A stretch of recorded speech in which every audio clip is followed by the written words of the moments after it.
పిఠాపురం నుంచి నాకు తల్లి లాంటిది నా అక్క గీతమ్మ నిలబడతా ఉంది.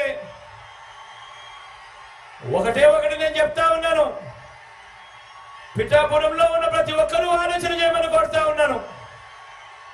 లోకల్ హీరో కావాలన్నా లేకపోతే సినిమా హీరో కావాలన్నా అని ఆలోచన చేసుకోమని కోరుతా ఉన్నా. అక్కకు ఓటేస్తే ఎప్పుడు మీతోనే ఉంటుంది, మీకు మంచి చేస్తుంది. నేను కూడా దగ్గరుండి మంచి చేయిస్తాను అక్కతో. కానీ సినిమా హీరోకు మాత్రం ఓటు వేస్తే ఓటు వేయించుకున్నంత సమయంలో మాత్రమే ఇక్కడ ఉంటాడు. జ్వరం వచ్చినా కూడా తాను మళ్ళీ హైదరాబాద్కి వెళ్ళిపోతాడు.